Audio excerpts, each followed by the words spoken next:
Mohon tenang, mohon tenang. Berikutnya,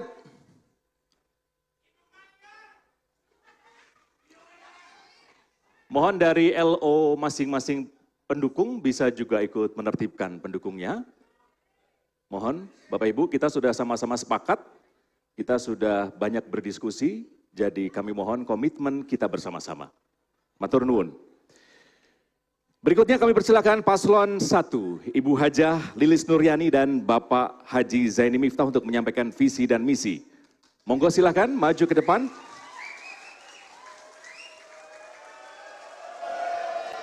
Empat menit dimulai saat Bapak dan Ibu mulai berbicara.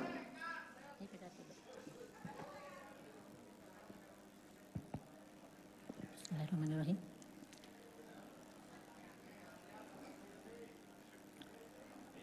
Assalamualaikum warahmatullahi wabarakatuh.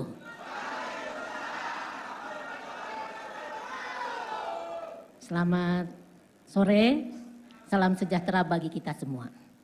Yang saya hormati Ketua dan Komisioner KPU dan Bawaslu, dan yang saya hormati Forkompinda, dan yang saya hormati Paslon 02, Pak Arif dan Bu Rista, dan yang saya cintai, pendukung, pengusung, para relawan, dan seluruh masyarakat Kebumen.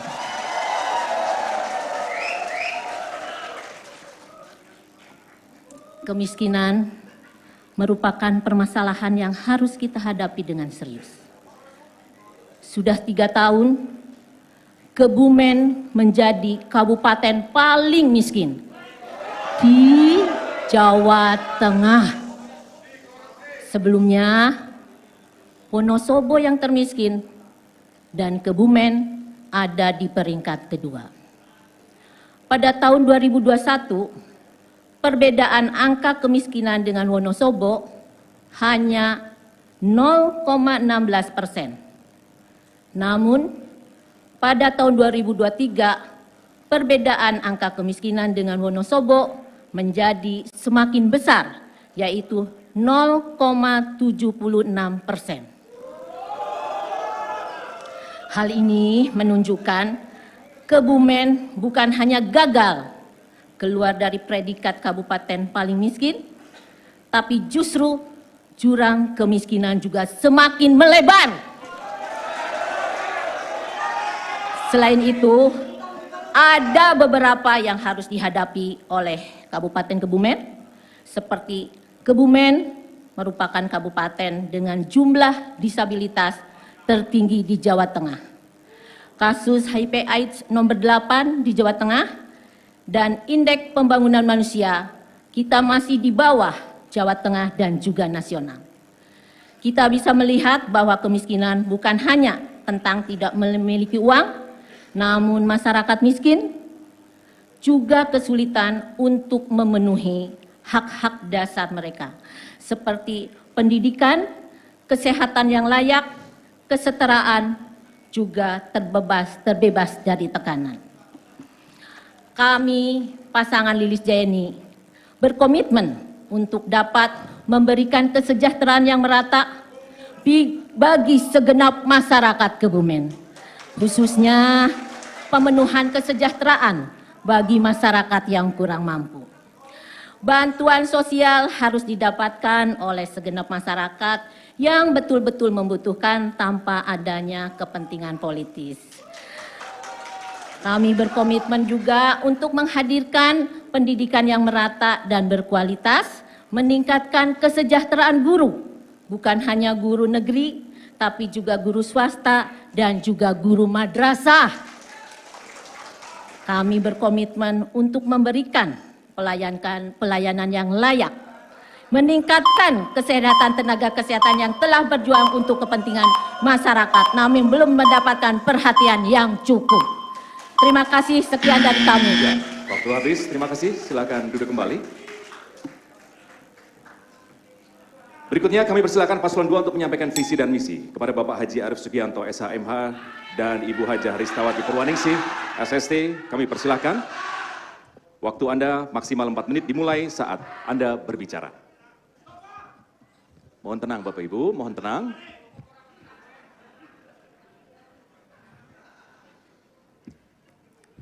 Assalamualaikum warahmatullahi wabarakatuh. Alhamdulillahi rabbil alamin. Allahumma lakal hamdu kulluh, walakal syukru kulluh, walakal mulku kulluh, walakal khalqu kulluh, biyadikal khair innaka ala kulli syai'in qadir. Asyhadu an la ilaha illallah wa asyhadu anna Muhammadan abduhu wa rasuluh. Amma ba'du. Selamat siang, salam sejahtera untuk kita semua. Om Swastiastu, Namo Buddhaya, salam kebajikan, Rahayu, Rahayu, Rahayu. Yang saya hormati Ketua dan jajaran Komisioner KPU dan Bawaslu, Pak PJS yang saya hormati, terima kasih, dan seluruh Forkopimda yang kami muliakan, para alim, para ulama yang hadir, Ibu Haja Ristawati Purwaningsih, SSTMM, calon Wakil Bupati asli Biyungewong Kebumen. Yang kami cintai kedua orang tua dan seluruh keluarga kami berdua yang hadir, terima kasih. Ketua Tim Pemenangan Arif Rista, Bapak Saiful Hadi Eskom, beserta para ketua partai politik pengusul serta para relawan Arif Rista tanpa pamrih di seluruh penjuru Kabupaten Kebumen. Yang saya hormati Paslon 01, para kepala OPD, moderator, panelis, dan pemirsa dimanapun berada. Arif Rista mengucapkan terima kasih kepada Bapak Suhanto, Sekjen Kemendak, yang telah membangun hampir seluruh pasar tradisional termasuk Pasar Ndorowati, Kejawang, Kutumanangun, dan Pasar Pagi. Kami mengucapkan terima kasih atas beredarnya fitnah bahwa Pasar Temenggungan akan dibangun mal. Hal itu tidak benar dan jauh dari pemikiran kami. Kedua, terima kasih kepada jajaran OPD atas dedikasi kerja keras dan kerja nyata sehingga Kebumen mendapatkan DID atau bonus dari pemerintah pusat yang digunakan untuk pembangunan kapal Mendoan. Alhamdulillah pembangunan tersebut dilaporkan dengan tuduhan menggunakan dana Dinas Pendidikan. Terima kasih kepada para pelapor. Terima kasih juga atas dedikasi kepada Jenderal Tugas Saratmono, Kepala RSPAD Gatot Subroto, yang telah menangani adik Dina untuk operasi tumor mata dan pendampingan COVID-19. Kami mengucapkan terima kasih kepada Dr. Subandi Bapenas dalam pendampingan perencanaan, BNPB, pembangunan jembatan Weton Kulon Kecamatan Puring yang telah ditandatangani sebesar 15 miliar. Terima kasih juga kepada Profesor Kuncoro, Wakil Rektor UNS yang mengawal proses pendirian UNS yang tahun ini telah terbuka, dan juga terima kasih kepada Kanjeng Raden Tumenggung Darori Wonodipuro yang telah memberikan modernisasi alat-alat pertanian sampai alat-alat kontribusi pembangunan di Jalan Goyangan Petanahan. Kami juga terima kasih kepada Bapak Hermono, Dubes Malaysia yang telah membantu perlindungan pekerja migran Indonesia dan mewujudkan pembangunan Jalan Karangbolong Logending, Jalan Dendeles yang kami mendengar adanya klaim dari seseorang untuk kepentingan politik semata. Kami jadikan visi misi pasti untuk seluruh masyarakat Kabupaten Kebumen. Terima kasih. Wassalamualaikum warahmatullahi wabarakatuh. Kami silakan duduk kembali.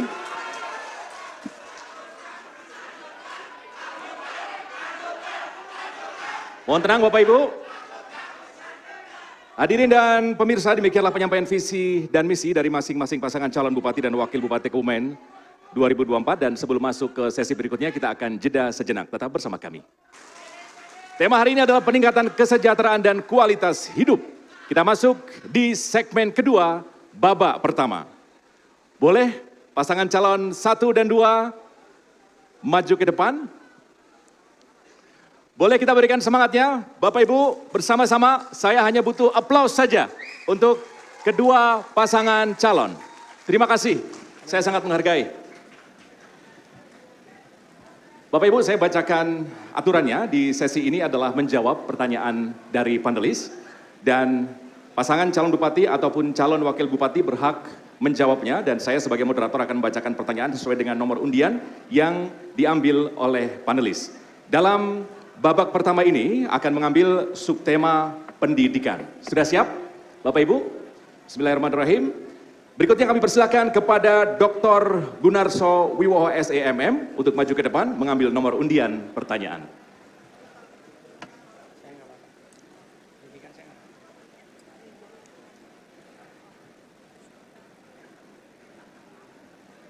Baik, terima kasih dokter. Tema pendidikan nomor 3. Ya. Sudah masih disegel Bapak Ibu ya? Yang pertama adalah paslon 1 akan menjawab pertanyaan dengan waktu maksimal 2 menit, kemudian ditanggapi oleh paslon 2 selama 1 menit, dan kemudian paslon 1 menanggapi kembali dengan waktu maksimal 1 menit. Mohon disimak dengan saksama karena saya hanya akan membacakan 1 kali. Bismillahirrahmanirrahim. Dalam upaya meningkatkan produktivitas sumber daya manusia, maka sektor pendidikan juga harus dapat menghasilkan lulusan yang memiliki kualitas tingkat kecerdasan unggul yang diukur berdasarkan kemampuan literasi membaca dan numerasi sebagai dasar pengembangan kemampuan analitikal. Data rapor pendidikan tahun 2022 dan tahun 2023 menunjukkan kemampuan literasi membaca siswa SD yaitu sebesar 78,07% menjadi 84,28%. Dan pada siswa SMP dari 84,12% menjadi 87,29%. Namun pada kemampuan numerasi siswa SD masih berada di bawah standar kompetensi minimum dengan capaian di bawah 75%. Jika terpilih sebagai Bupati dan Wakil Bupati Kabupaten Kebumen, program apakah yang akan diimplementasikan agar 2 kemampuan dasar, yakni literasi dan numerasi siswa tersebut mengalami peningkatan pada predikat di atas kompetensi minimum? Silahkan menjawab dengan waktu maksimal 2 menit. Mohon, tunggu dulu. Kita sudah sama-sama sepakat, Bapak Ibu? Mohon, kita sudah sama-sama sepakat. Teman-teman LO, mohon sekali. Kita sama-sama sepakat. Saya sudah sampaikan aturan debat tadi. Sudah siap, Bu? Silakan. Dalam rangka meningkatkan mutu pendidikan di Kabupaten Kebumen, maka kita dapat melakukan beberapa strategi. Satu, yang pertama adalah meningkatkan kualitas guru yang baik. Merupakan aspek paling penting dalam meningkatkan kualitas dan mutu pendidikan. Sehingga pemerintah kabupaten sangat perlu untuk meningkatkan kapasitas guru melalui pelatihan dan memberikan pendidikan untuk peningkatkan sumber daya manusia guru. Selain itu, kesejahteraan guru juga perlu ditingkatkan. Bagaimana guru bisa bekerja optimal kalau belum sejahtera. Kami berkomitmen untuk memberikan tunjangan guru khusus di wilayah-wilayah pinggiran dan pegunungan secara wilayah dan akses yang lebih sulit. Kami juga menginginkan dalam penempatan guru didekatkan dengan tempat tinggalnya. Kalau sekarang mungkin banyak yang dipindah jauh dari tempat tinggal, maka kami ingin mengembalikan dan mendekatkan sehingga guru lebih optimal dalam bekerja memberikan pendidikan. Yang kedua yaitu meningkatkan sarana dan prasarana pendidikan. Bagaimana pendidikan kita bisa bermutu kalau masih ada sekolah-sekolah yang masih mejanya rusak, kursinya rusak, atapnya bocor. Anak-anak bisa belajar dengan baik kalau ada rasa nyaman dan rasa aman. Akses terhadap teknologi juga perlu ditingkatkan. Jangan sampai ada sekolah-sekolah yang belum bisa mengakses internet. Sudah. Cukup, masih ada waktu 23 detik? Cukup. Baik. Silakan ditanggapi paslon 2, waktunya 1 menit. Terima kasih tadi atas paparan 01 bahwa Kebumen masih termiskin, bahwa kemiskinan Kabupaten Kebumen pondasinya adalah penghargaan setiap insan yang bekerja, mayoritas yang bekerja di pemerintah Kabupaten Kebumen. Pada saat kami hadir di bawah UMK, ini sangat prihatin. Bahkan guru-guru GTT, PTT ini tidak diakomodir, diakui saja tidak oleh pemerintah daerah. Sehingga kita naikkan masuk ke dalam Dapodik dan alhamdulillah pada saat penerimaan P3K lebih dari 4.000 GTT telah beralih menjadi P3K. Penghasilan yang tadinya hanya 250.000, kini mereka membawa 3,2 juta. Kemudian muridnya juga harus diberikan beasiswa dan orang tuanya juga diberikan jaminan kehidupannya. Terima kasih. Cukup. Silakan paslon 1 kembali menanggapi. Matur nuwun, terima kasih. Silakan paslon 1 kembali menanggapi dengan waktu 1 menit. Saya kira begini Pak, semuanya saja yang hadir, bahwa ketika dulu zaman era Ibu Rustri Ningsih, di mana guru-guru ini mendapatkan perhatian dengan adanya honor daerah atau Honda, itu dulu diperlakukan eranya Ibu Rustri Ningsih. Sementara hari ini sepertinya utamanya guru-guru sekolah swasta, madrasah, beberapa banyak bertemu dengan kami dan mereka mengeluh sama sekali tidak ada perhatian dari pemerintah daerah pada kali ini. Saya kira beberapa hal tadi mencerminkan betapa pemerintah daerah dalam soal ini tidak begitu perhatian terhadap adanya guru-guru swasta. Kami juga masih menemukan beberapa guru RA, guru TK yang bergaji hanya Rp250.000 sampai Rp300 maksimal. Saya kira ini sesuatu yang memprihatinkan bagi kita semua. Terima kasih. Terima kasih. Mohon tenang Bapak Ibu. Berikutnya kami persilahkan kepada panelis Dr. Tri Wahyuningsih MSI untuk maju ke depan mengambil nomor undian pertanyaan masih dengan tema pendidikan.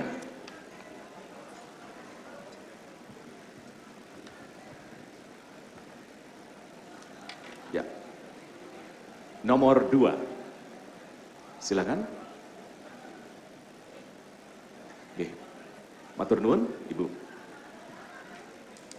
Bersiap, berikutnya kami persilahkan paslon 2 akan menjawab pertanyaan dengan waktu maksimal 2 menit. Mohon diperhatikan dengan saksama. Bismillahirrahmanirrahim. Dalam RPJMD 2025-2029 disebutkan bahwa pembangunan pendidikan berkualitas menjadi hal penting yang berperan dalam meningkatkan kualitas hidup masyarakat. Untuk mewujudkan kondisi tersebut, dirumuskan penguatan kurikulum pendidikan menengah yang adaptif, berbasis soft skill dan karakter, meningkatkan kualitas guru dan tenaga kependidikan. Pertanyaannya, jika terpilih sebagai Bupati dan Wakil Bupati, kebijakan dan program strategis apakah yang akan diambil dalam 5 tahun ke depan untuk menguatkan pendidikan berkualitas, berbasis soft skill dan karakter? Silakan dijawab, waktunya 2 menit dimulai saat Anda berbicara. Terima kasih, moderator. Kewenangan pemerintah kabupaten itu dari PAUD sampai dengan SMP. Alhamdulillah, pemerintah Kabupaten Kebumen telah memberikan insentif untuk guru-guru PAUD dan juga guru-guru TK. Pemerintah Kabupaten Kebumen juga memberikan beasiswa 2.000 untuk anak SD dan 1.000 untuk anak SMP. Pemerintah Kabupaten Kebumen juga memberikan insentif kecantikan untuk guru-guru putri ke depannya. Dan kami juga sampaikan sarpras, kami mendapatkan anggaran 38 miliar dari pemerintah provinsi yang alhamdulillah sudah dapat diterima oleh seluruh sekolah-sekolah. Kemudian juga alhamdulillah kita juga terus membina para guru dengan peningkatan kapasitas, kepelatihan dan terobosan tersendiri untuk peningkatan kapasitas daripada anak-anak kita. Alhamdulillah tahun ini UNS telah hadir di Kabupaten Kebumen. Dan juga kami memberikan beasiswa STAN melebihi dari kuota. Dan juga kami bekerja sama dengan Universitas Terbuka untuk peningkatan daripada guru-guru PAUD supaya linier. Dan alhamdulillah 51 anak kita dapat belajar di Universitas Terbuka tersebut. Kita juga memberikan beasiswa untuk Universitas Pertamina, ada 10 anak yang sudah berangkat untuk belajar. Kemudian yang disampaikan tadi tentang guru-guru swasta yang belum mendapatkan insentif, kami sampaikan bahwa aturannya dahulu dibenarkan. Karena pemerintah itu uangnya bukan uang perusahaan, tetapi uang rakyat yang harus dipertanggungjawabkan. Aturannya kami kirimkan ke Kementerian Keuangan. Keuangan meng-ACC baru bisa dilaksanakan. Tidak semena-mena uang disaku dibagi begitu saja. Ini uang rakyat yang harus dipertanggungjawabkan. Terima kasih. Cukup.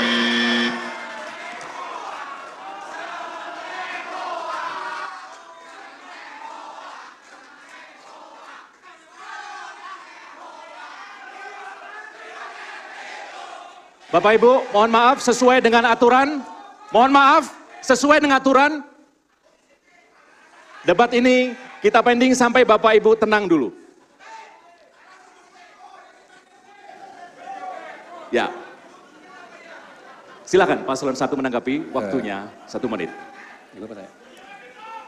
Terima kasih. Pak Arief yang saya banggakan, pasangan 02 yang terhormat.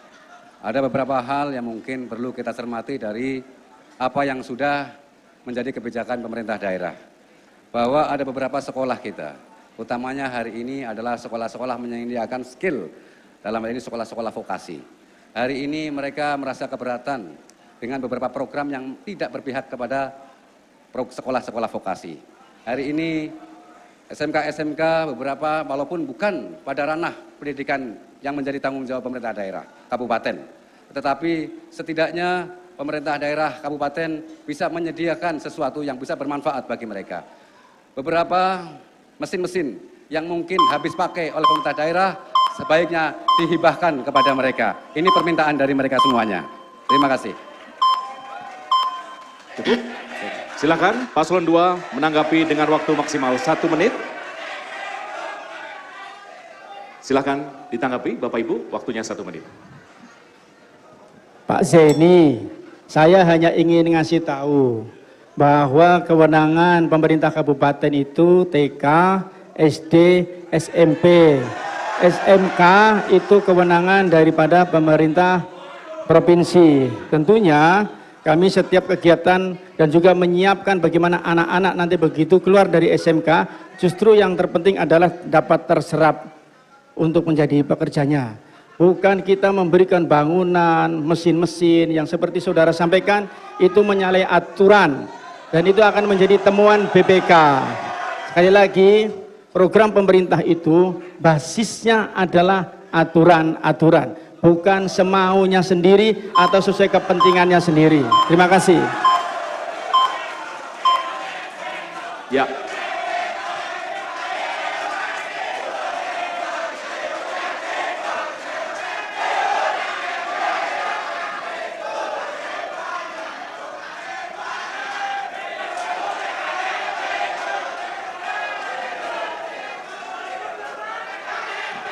Mohon izin Bapak Ibu, saya akan menunggu sampai tenang ya.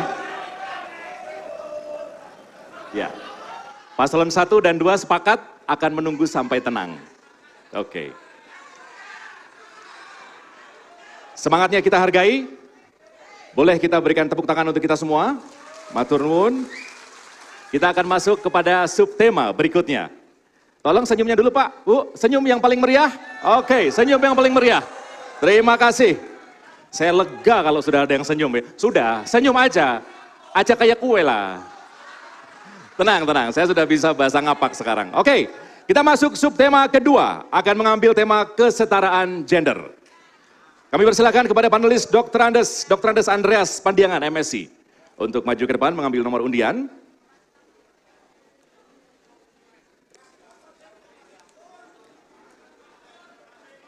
Tema kedua, kesetaraan gender.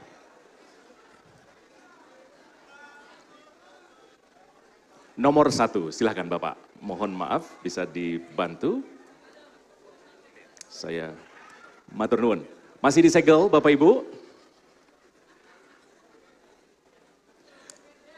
Berikutnya, paslon 1 akan menjawab pertanyaan dengan waktu maksimal 2 menit. Bismillah, saya akan bacakan. Tolong diperhatikan dengan saksama, saya hanya membacakan 1 kali. Bismillahirrahmanirrahim. Berdasarkan data Simfoni Perlindungan Perempuan dan Anak, PPA Provinsi Jawa Tengah, kasus kekerasan berbasis gender dan anak, KBGA, di Kabupaten Kebumen, meningkat menjadi 116 kasus di tahun 2024 dan 80 kasus di tahun 2023.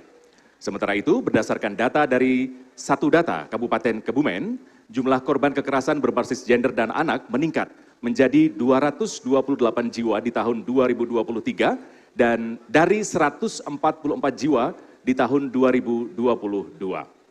Dengan angka tersebut, Kabupaten Kebumen menjadi penyumbang kasus kekerasan berbasis gender dan anak nomor 2 di Provinsi Jawa Tengah. Sebagai sebuah fenomena gunung es, jumlah kasus yang terlaporkan jauh lebih sedikit dari apa yang sesungguhnya terjadi di masyarakat.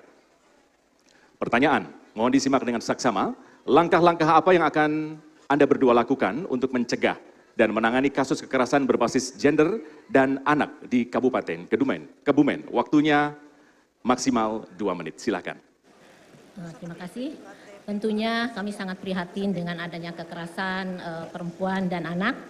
Tapi kami pasangan Lilis Jaini berkomitmen untuk menjadikan Kebumen tempat yang ramah, aman bagi perempuan dan juga bagi anak. Oleh karena itu ada beberapa strategi yang akan kami lakukan. Tentunya yang pertama, tidak memberikan tempat dan tidak memberikan toleransi bagi para pelaku kekerasan perempuan dan juga anak. Yang kedua, sekecil apapun kekerasan terhadap perempuan dan anak tidak akan kami terima karena merupakan kejahatan yang ada hukum pidananya. Kami berkomitmen untuk melawan segala bentuk tindakan ini di level manapun. Di lingkungan Pemda harus 0 kasus kekerasan perempuan dan anak. Kami juga akan membentuk unit khusus di setiap dinas dan unit reaksi cepat yang siaga 24 jam untuk memenangi kasus kekerasan perempuan dan juga anak. Kami juga akan melakukan evaluasi secara berkala terhadap sekolah, pondok pesantren, panti dan pemerintahan desa agar betul-betul bisa terbebas dari kasus ini. Yang kedua, membuat unit layanan terpadu pendampingan korban kekerasan. Unit ini akan melibatkan penegak hukum, psikolog, dan tenaga kesehatan. Para korban dan pelapor harus dipastikan aman. Sangat banyak korban kekerasan yang tidak berani melapor karena takut dan karena diancam. Unit ini harus dapat melindungi para pelapor korban kekerasan. Terima kasih. Cukup? Baik.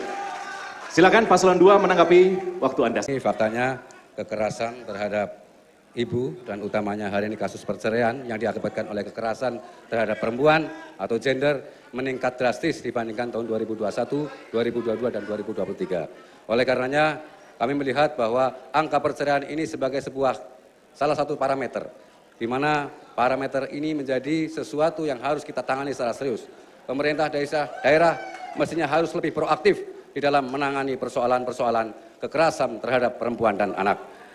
Dan lebih-lebih terhadap teman-teman kita yang hari ini berjuang di luar negeri, migran, buruh migran, ini seringkali abai terhadap keamanan dan kenyamanan keluarganya.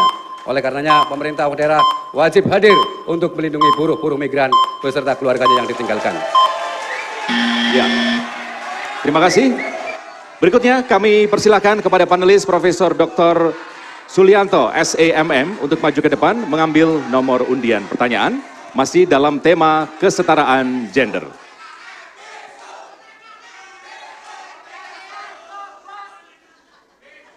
Nomor 3.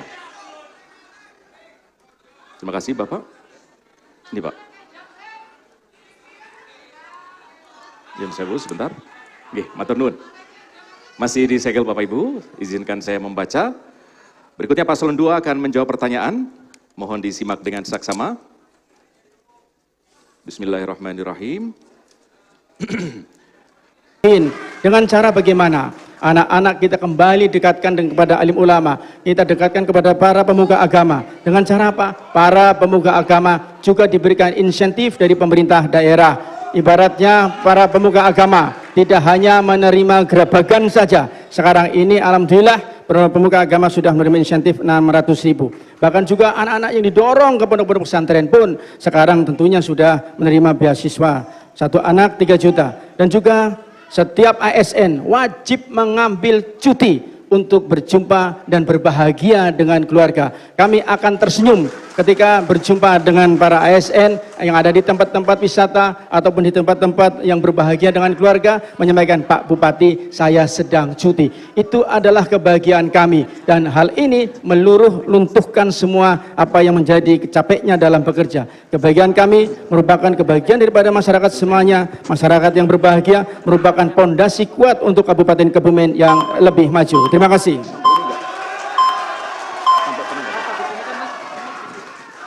Baik. Silakan paslon 1 menanggapi waktunya 1 menit. Ya, terima kasih.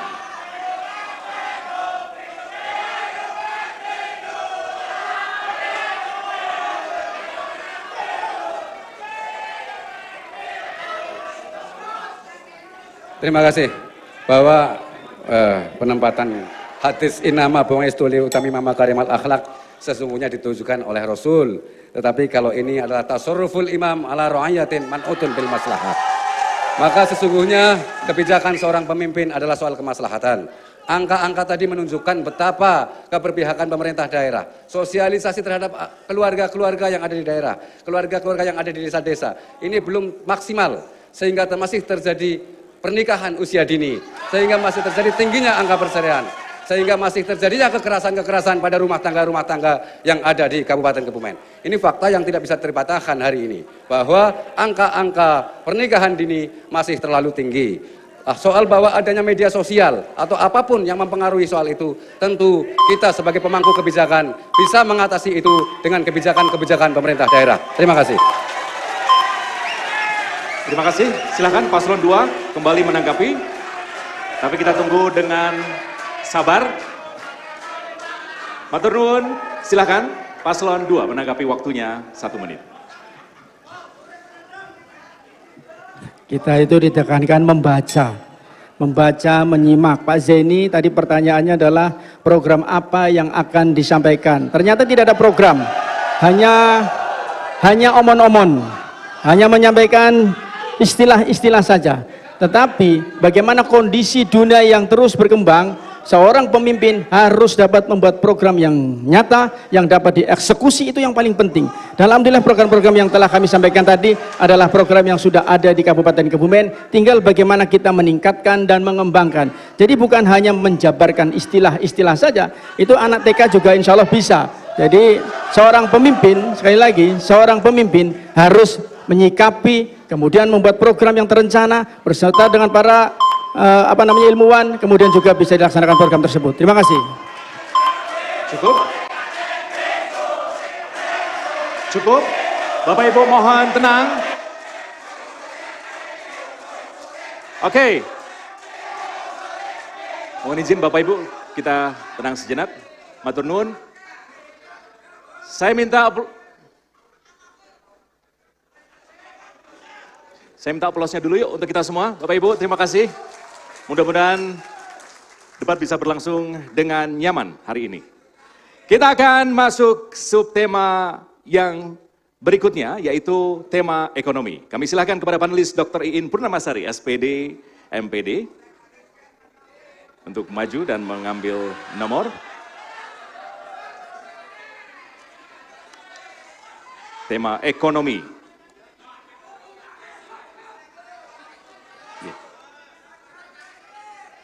Nomor 1, silakan Ibu, boleh saya dibantu? Matur nuwun. Ibu Iin, masih disegel Bapak Ibu. Saya akan bacakan untuk paslon 1. Bismillahirrahmanirrahim. Mohon diperhatikan dengan saksama data-data dan pertanyaannya. Tingkat pengangguran terbuka atau TPT di Kabupaten Kebumen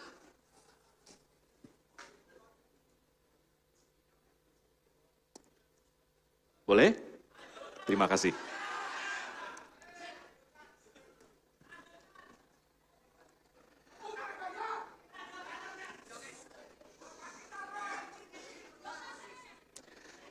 Saya ulangi.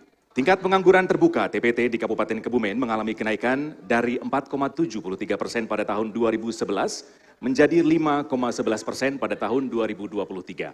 Hal ini disebabkan karena tingkat partisipasi Angkatan Kerja atau TPAK meningkat dari 70,35% pada tahun 2011 menjadi 74,54% pada tahun 2023, namun tidak diimbangi dengan perluasan kesempatan kerja. Untuk meningkatkan kesempatan kerja diperlukan penanaman modal. Meskipun tren realisasi penanaman modal di Kabupaten Kebumen cenderung meningkat, kecuali tahun 2020 sebagai akibat COVID-19, namun belum mampu menyerap semua angkatan kerja. Sehingga diperlukan langkah-langkah percepatan peningkatan penanaman modal di Kabupaten Kebumen. Pertanyaan saya, apa langkah-langkah yang akan dilakukan untuk percepatan peningkatan penanaman modal di Kabupaten Kebumen? Silahkan, waktunya 2 menit. Ada beberapa strategi yang akan kami lakukan tentunya. Yang pertama, mempermudah proses investasi dengan cara mempermudah perizinan dan menciptakan iklim investasi yang kondusif. Sehingga menarik para investor, khususnya investasi yang bisa menyerap banyak tenaga kerja. Contohnya di Kebumen, ada pabriknya Bu Rustri yang satu pabrik bisa menyerap sampai 2.000 tenaga kerja. Itu kan sangat luar biasa. Terima kasih Bu Rustri. Dan jangan sampai ada investor yang berinvestasi di Kebumen malah dipersulit perizinannya. Yang kedua, membuka zona kawasan industri. Dulu sudah ada, tetapi sekarang saya kurang tahu bagaimana perkembangannya. Maka perlu diwujudkan kembali. Kita tahu wilayah Kabupaten Kebumen merupakan wilayah yang strategis. Kita dekat dengan bandara, dekat dengan pelabuhan di Cilacap. Selain itu juga kita dilewati jalan nasional yang jalur kereta api. Maka potensi industri ini perlu dikembangkan dalam rangka mengurangi pengangguran. Dan kemudian kapasitas SDM masyarakat juga harus disiapkan, sehingga perlu adanya peningkatan pendidikan dan keterampilan yang harus disiapkan oleh pemerintah daerah. Bisa bekerja sama dengan sekolah-sekolah vokasi untuk mempersiapkan tenaga kerja yang sesuai dengan kebutuhan dunia industri.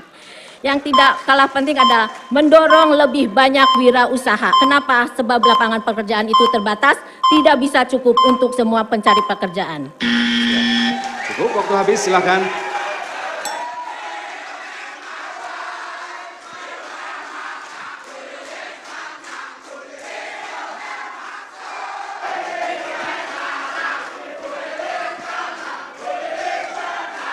Cukup, Bapak Ibu cukup.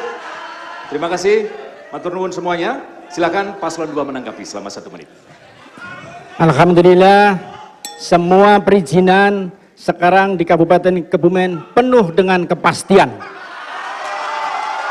Tidak perlu lagi tanda tangan seorang bupati.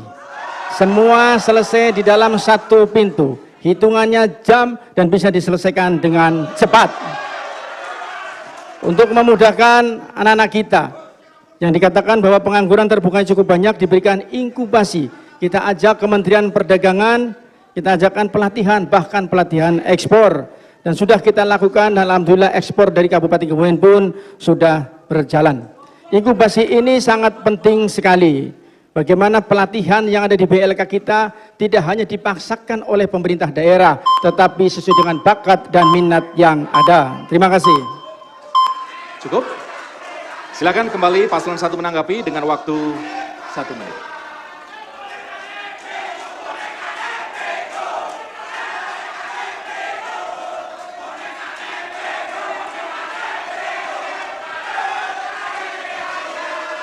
Tim LO mohon kerjasamanya.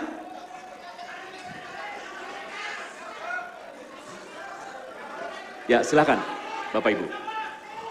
Terima kasih. Terima kasih Pak Arief. Saya kira ini sesuatu hal yang menarik ya terkait dengan soal investasi. Di mana pernah hari ini kita mungkin mendatangkan beberapa investasi yang hari ini pertama masyarakat menganggap ini gagal. Yang pertama soal sarung tangan, industri sarung tangan yang hari ini sampai sekarang juga belum terrealisir. Yang kedua investasi yang hari ini dikembangkan di pesisir yang merupakan zona kawasan industri. Ini ternyata tidak menghadirkan serupiah pun PAD untuk kabupaten kita tercinta. Ya, di luar itu bahwa implikasi dari itu semua ternyata pengangguran di wilayah Jogosimo, kemudian beberapa desa sampai ke barat, sampai ke Munggu, itu semuanya ratusan orang, bahkan mungkin beberapa ratus orang menjadi pengangguran total. Saya kira itu akibat investasi yang kurang diperhatikan dengan baik. Terima kasih, berikutnya.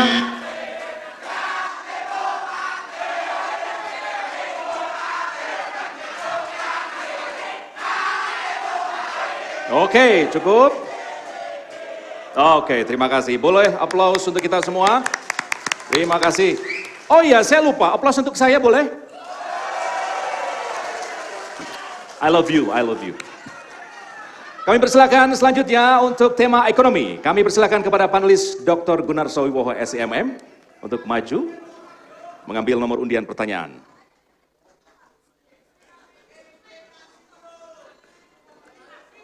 Ya, terima kasih Bapak. Nomor 3, tema ekonomi. Oke, terima kasih Pak Gunarso. Mohon diperhatikan dengan saksama paslon 2. Bismillahirrahmanirrahim.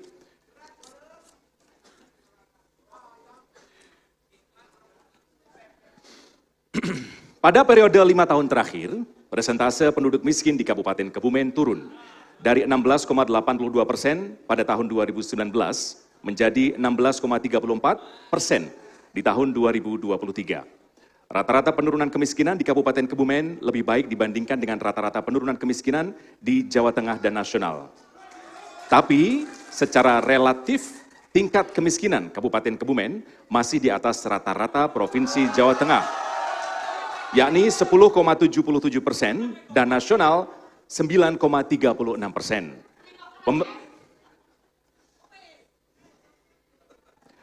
Pemerintah Kabupaten Kebumen telah memiliki berbagai program dalam percepatan penanggulangan kemiskinan, di antaranya pemberian bansos sembako, beasiswa, kartu Kebumen Sejahtera, bantuan alat mesin pertanian dan rehabilitasi rumah tidak layak huni atau RTLH. Pertanyaannya, program inovatif apa yang akan dijalankan untuk mempercepat penanggulangan kemiskinan selain yang sudah dilakukan pemerintah Kabupaten Kebumen selama ini? Waktu Anda 2 menit.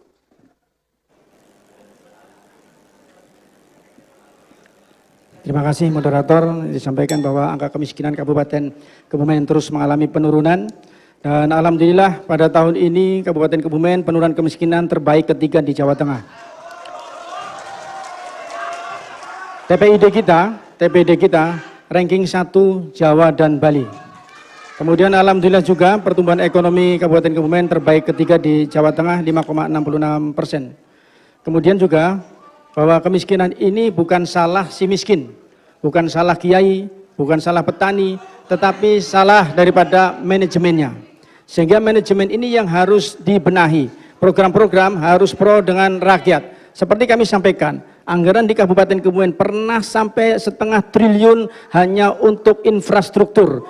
Ini hanya menguntungkan sebagian dan segelintir orang. Tetapi kalau apabila anggaran 0,5 triliun tadi diambil 100 miliar, 400 miliar diberikan langsung kepada rakyat, insya Allah kemiskinan Kebumen akan cepat melesat. Sekarang jaraknya, pasangan 02, jaraknya sekarang 0,11, bukan sejauh yang saudara sampaikan. Di tahun 2024 ini, kita memiliki program 11.000 rumah. Tidak hanya memberikan bedah rumah, di bedah-bedah nggak jadi rumah. Jadi bedah rumah RTLH biarkan itu menjadi pekerjaan para kepala desa, tetapi bupati wajib memberikan rumah kepada rakyat karena ada 64.000 rakyat kita yang belum memiliki rumah dan inilah program yang tentunya sangat dinantikan oleh rakyat kita. Garis kemiskinan ekstrim akan terdongkrak. Kita berikan 1.000 rumah dari tanah sampai sertifikatnya. Jadi program ini pasti akan dinantikan rakyat. Terima kasih. Cukup? Berikutnya, paslon 1 menanggapi selama 1 menit.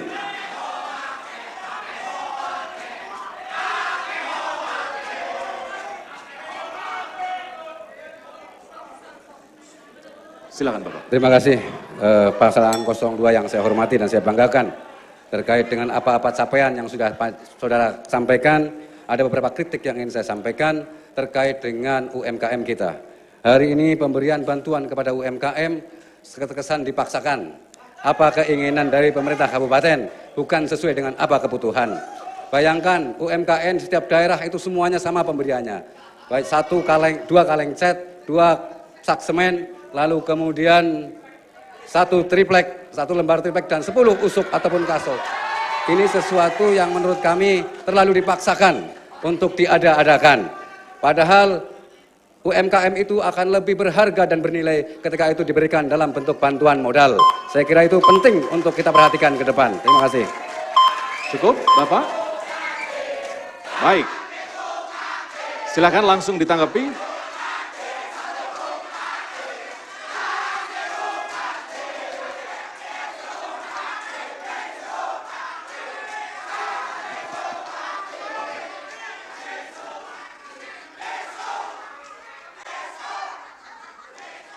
Monggo, paslon 2 menanggapi waktunya maksimal 1 menit.